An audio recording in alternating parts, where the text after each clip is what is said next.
what's up?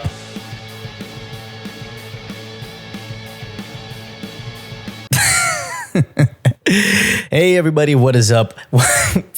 I can't. I just wanted to spice up the intro. Anywho, hey everybody, what is up? It is Stan the Man, and welcome back to another Stan the Man podcast. How are you guys doing? Hope you guys are doing really well today, despite the fucking circumstances. All right, it is the 12th of March, 2022. It's been a while, hasn't it? What the fuck happened? All right. Okay, let me just check it out real quick. Let's see.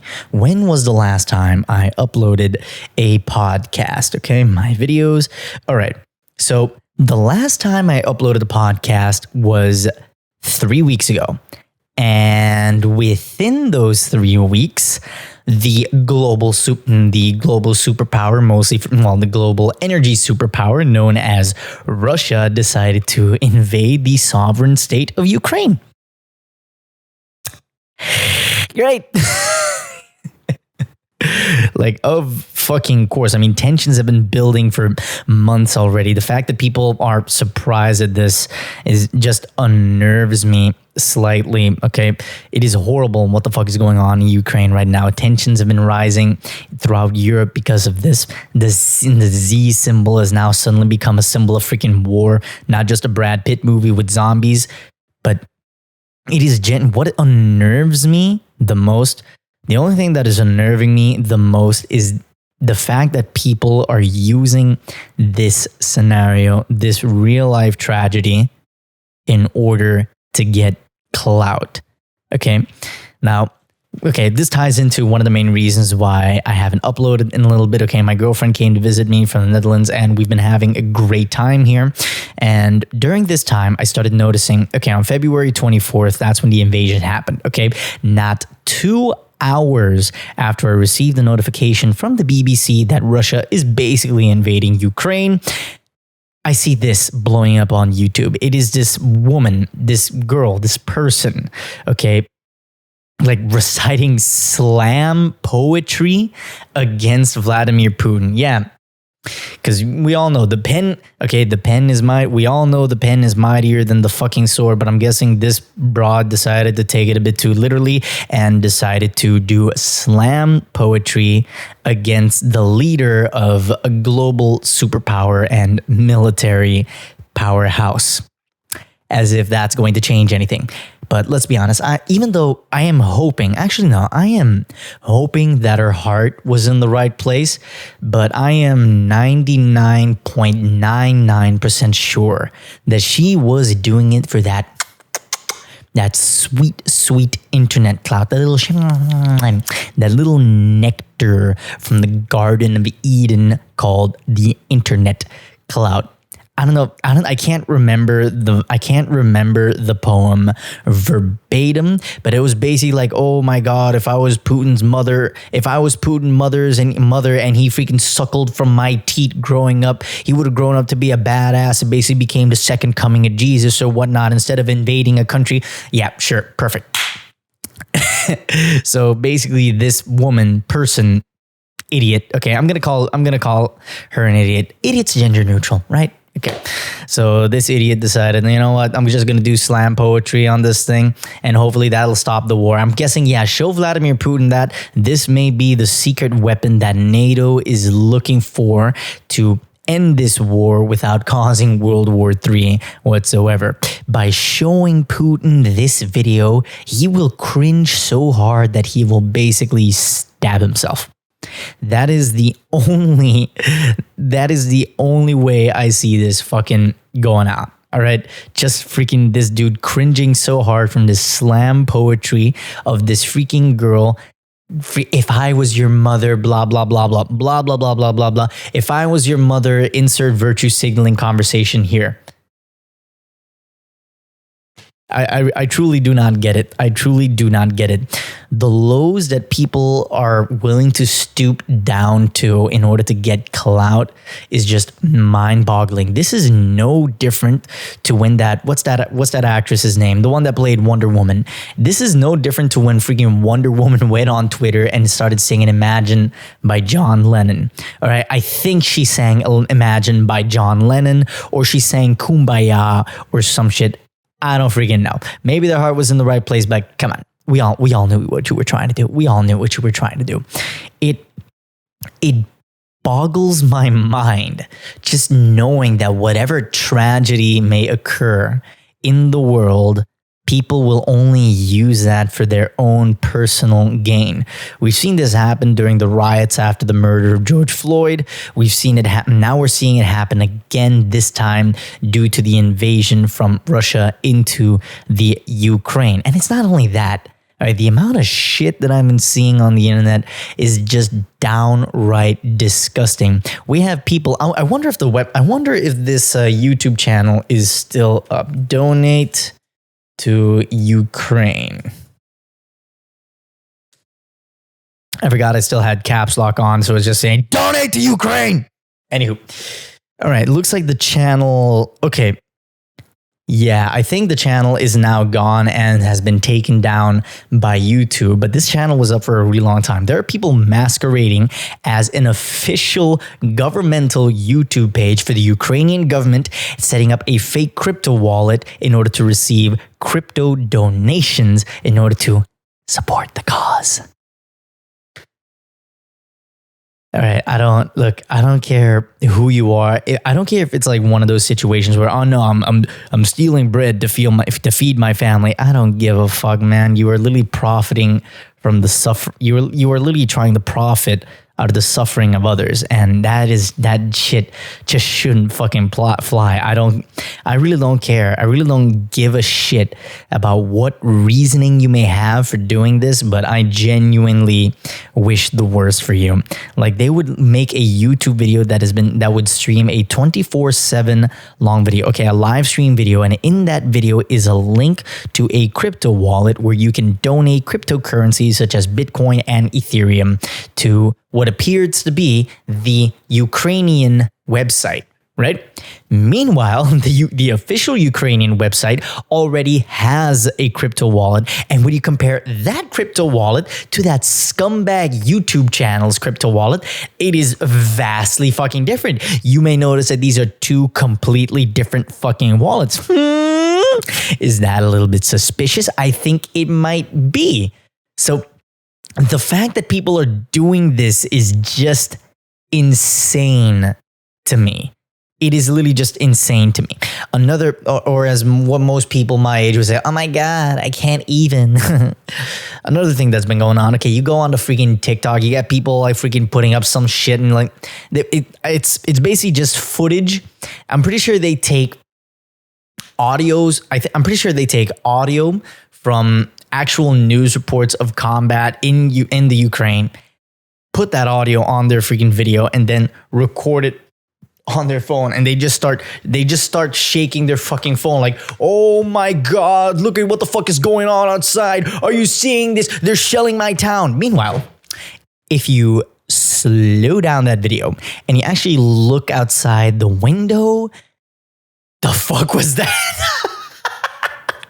That wasn't a burp. I don't know what the fuck that was. Anywho, you just look out the window of this town that is being shelled. Cars are driving by normally. People are walking their dogs into the street. I'm sorry, but if I'm walking my dog and I start noticing that people are basically raining hellfire on us, I am booking it.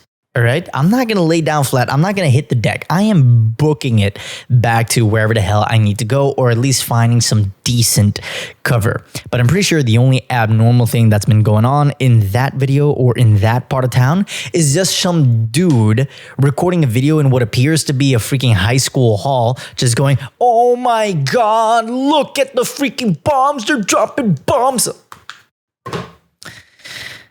People, the internet. Okay, when the internet was first conceived, okay, people seem to forget that the internet is very old. a lot older than it actually is. I can't remember the name verbatim, but the thing that basically built the foundations of what we call the internet today was a project in the Pentagon back in the mid 1960s. All right. That would have been quote unquote the first network connection. Right.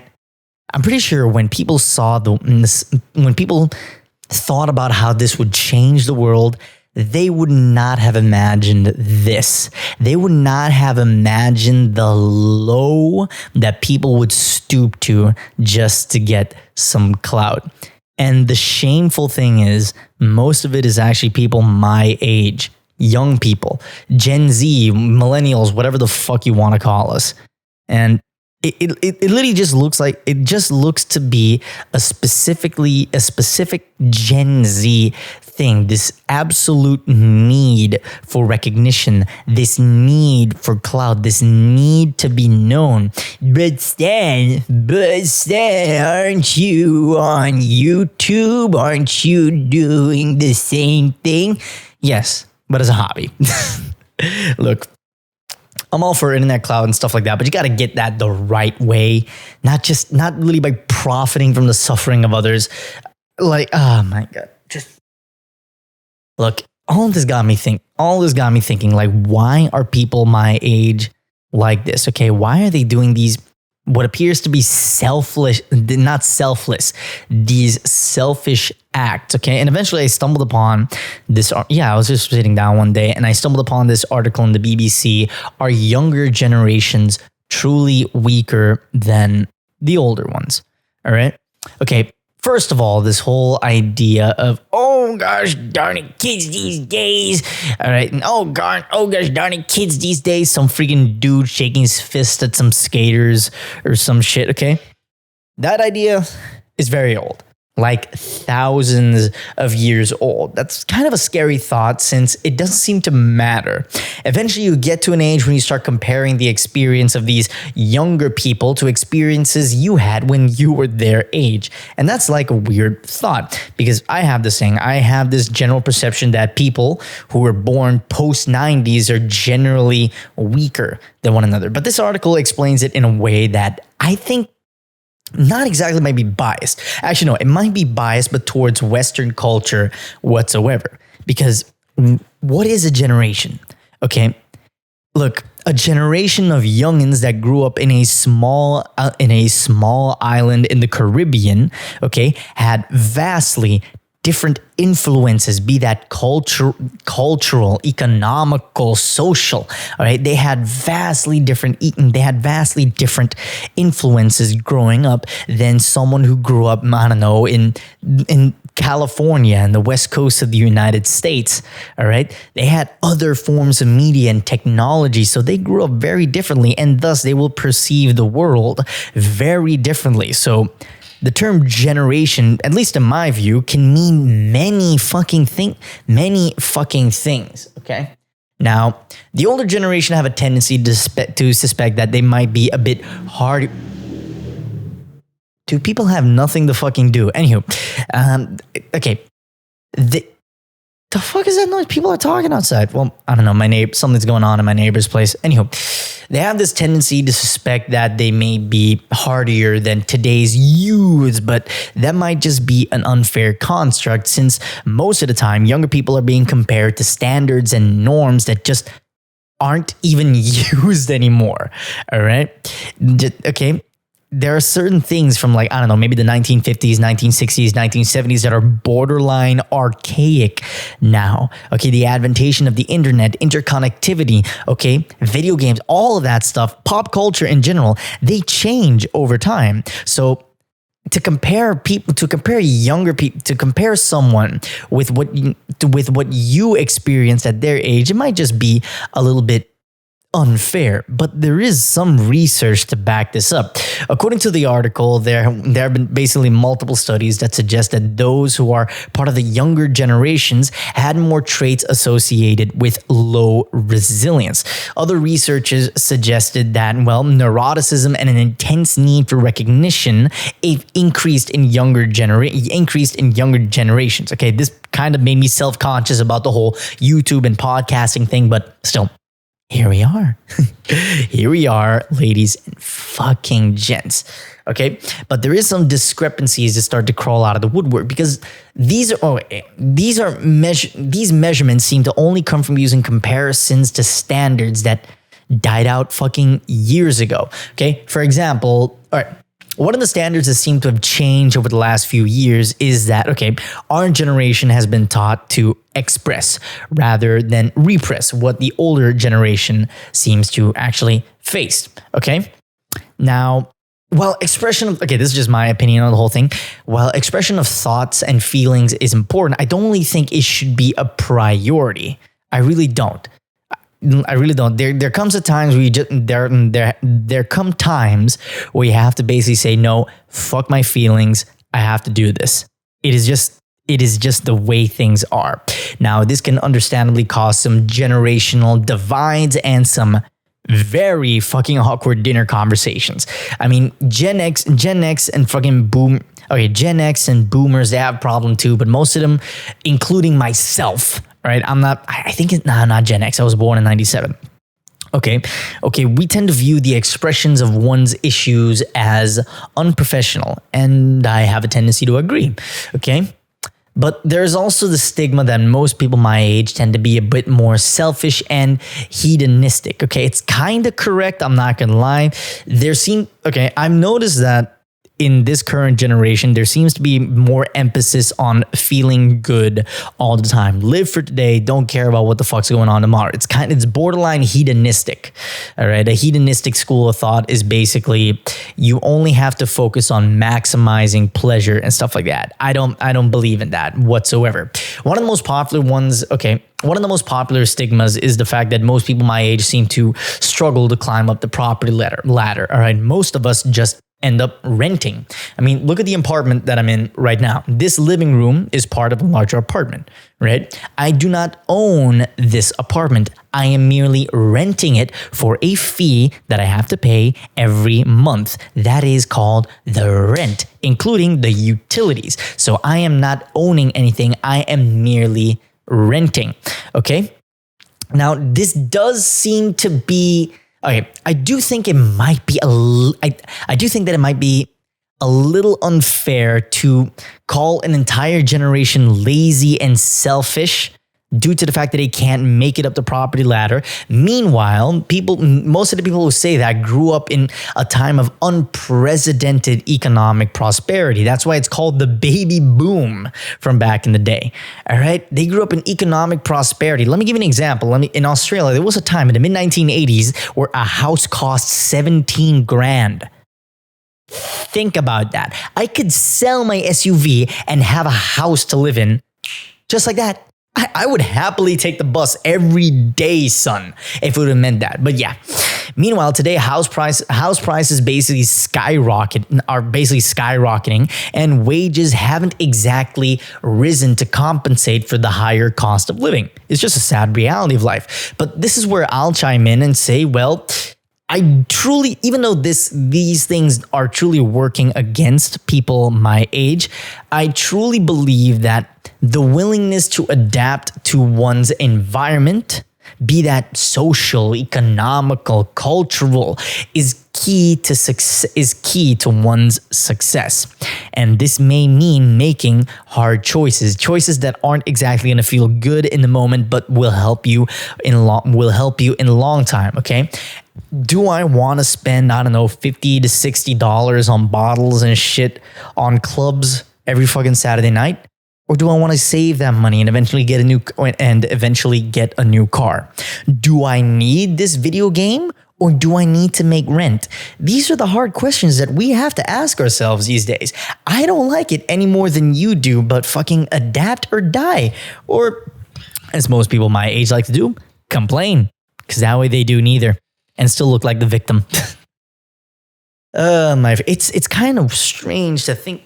It's kind of strange to think about it, but okay, you also might be projecting yourself onto these younger version of yourself, all right? You might see what they are experiencing, and you try to relate it to what you experienced when you were their age. Okay, the article states that, okay, certain factors from back then aren't compatible with factors from now. For example, our parents or their parents, they didn't have to deal with the pressures of social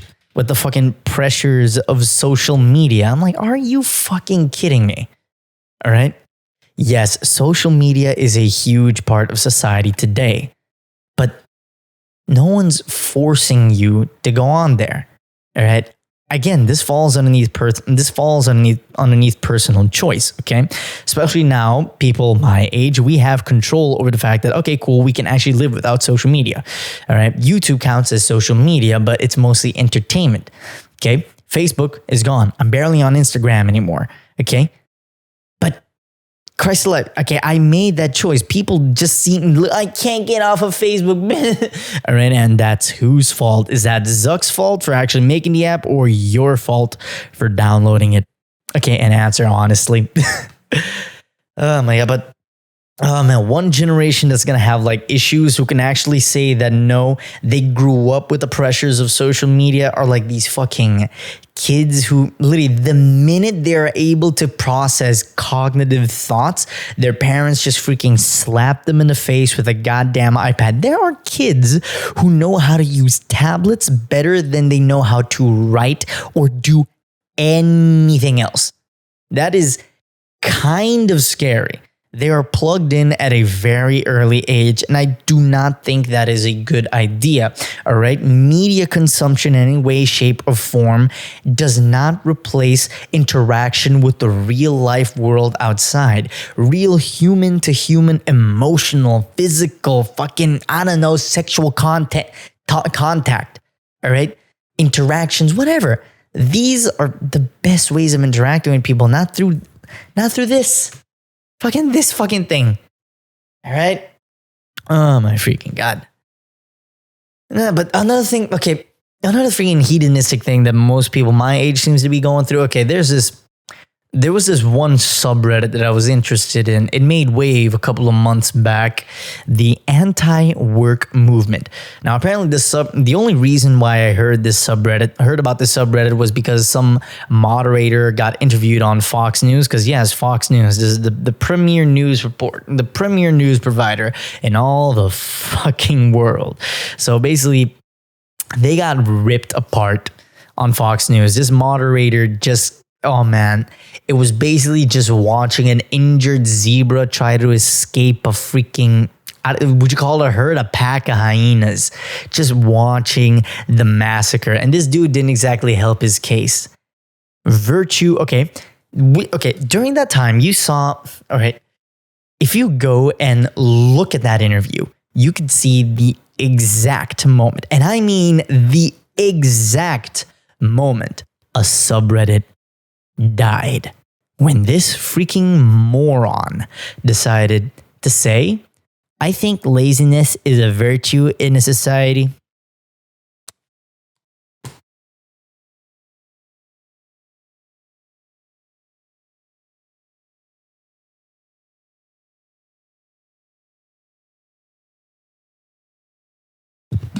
You want to run that by me one more time, Chief? Laziness is a virtue in a society. Laziness is not a virtue. It is a curse. All right. But still, that actually got me. Okay, that got me thinking. I decided to go down the rabbit hole and actually look at this subreddit. All right. The last time I was there, it had like maybe 1.7 million followers. I think. I should check it out right now. I got the tablet right in front of me. And I don't know where I put it. No. There we go. No, there we go. Reddit and r/anti-work. There we go. Yes, it's still resting at 1.7 million followers. All right, 1.7 million idlers or some shit. All right. So basically, the anti-work movement is not exactly against the idea of work, although there are some who are openly question the economic order as a whole, what are the purposes of the jobs that we have today?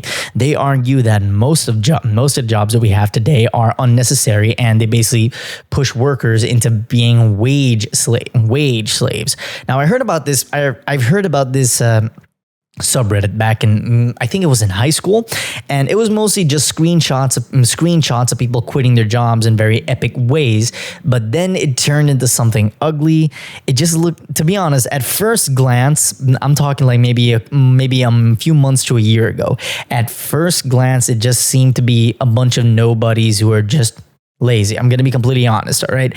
I think back in the day, like the only people who had like meaningful jobs on this subreddit were like bartenders and shit. The rest were like McDonald's workers. Not that there's anything wrong with that, but I don't really think you should have something to say about this subject if you're part of the problem. I really do not think so.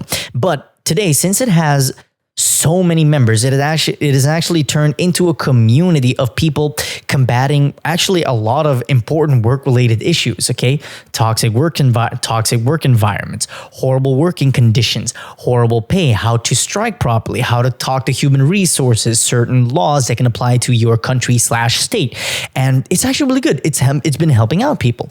There are weekly discussions and that type of fucking stuff. All right. And oh man, I'm just looking at something right now. Warning: all employees must not eat during work. Receive a $20 reward if you catch an employee eating during work hours. Employees with 3 warnings will be laid off. No exceptions. All right. There's also the hurt. All right. Okay. Cool. This one is actually really freaking great. It's called the Hurt Feelings Report. Okay, Hurt Feelings Report. Date, time of hurtfulness. Which ear were the words of hurtfulness spoken into? Left, right, or both?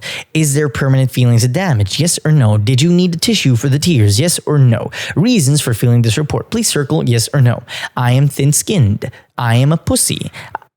I have woman-like hormones. I can't say that. I am a little bitch. I am a cryberry. I'm baby. I want my mommy. Name of real man who hurts you, sensitive little feelings.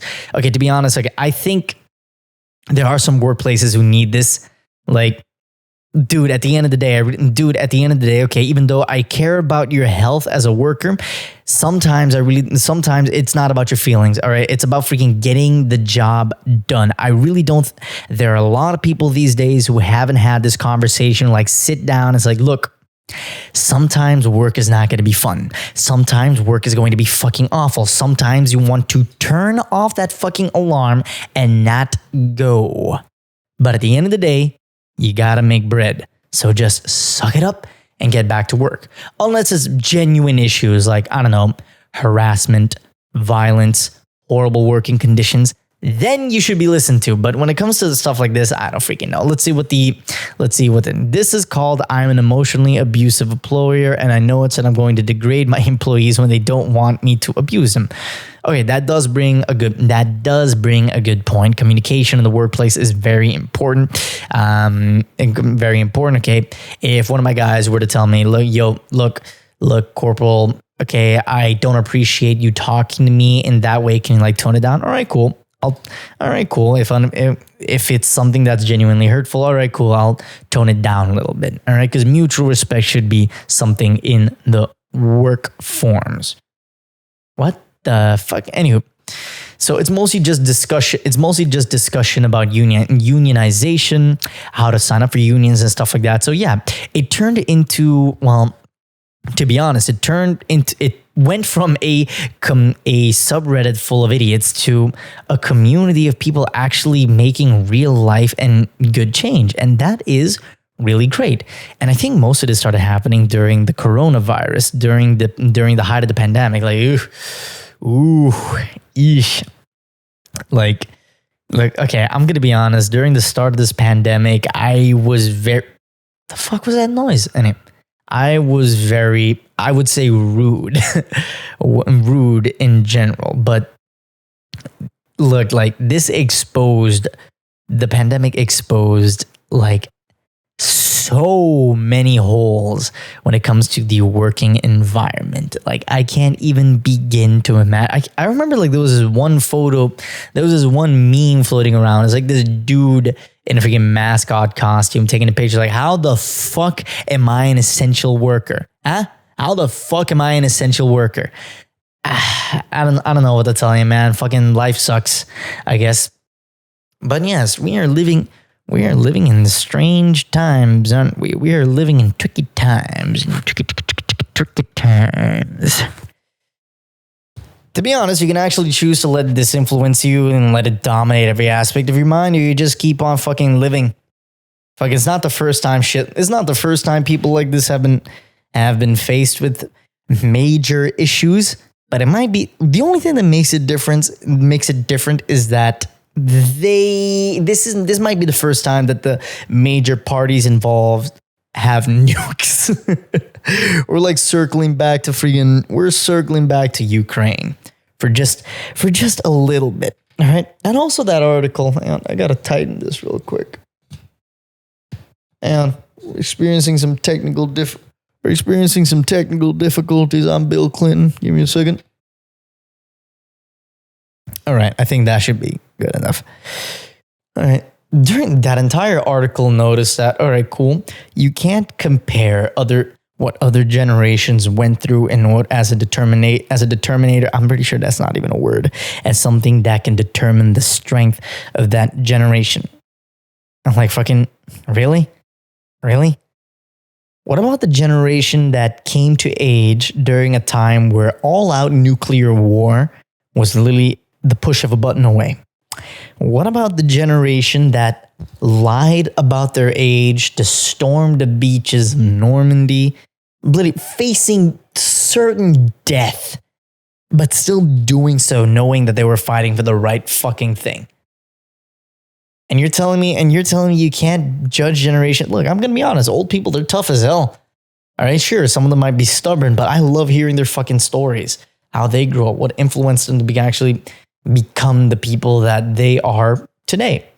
For example, my grandmother from my dad's side, right? I remember, I remember the story she used to tell. She used to live in Curacao back during the Second World War, and there was a huge fear of Nazi air raids back in the day because Aruba, which had the largest refinery at the time, got shelled by a Nazi submarine. The Nazis came all the way to the Caribbean. Ladies and gentlemen, nowhere was safe. Nobody was safe. And most of the stories revolved around family dinners being cut short because soldiers were going house to house to house, telling them everybody turn the lights off. Just turn the lights off. There's an air raid coming and just sit down. Sit down, wait and listen, and you just hear the bombers overhead. Can you imagine that? I think the only people who are imagining that right now are the people living in bunkers in Ukraine right now. Just wondering if it's even safe to go outside to see the sunlight. People giving birth to kids underground in metros. Meanwhile, on the other side of the pond, we have people with the privilege of never encountering conflicts, not once in their goddamn life, writing slam poetry on Twitter. Now think about that for a little bit. Anywho, I am out of time. I just wanted to make this a short podcast. Just regurgitate my thought. Think of it as like a word dump, like an afternoon word dump or some shit. Anywho, guys, hope you guys enjoyed this podcast. This is Stan the Man signing off. But before I go, I need to tell you about a very important sponsor. This episode of the Stan the Man podcast is brought to you by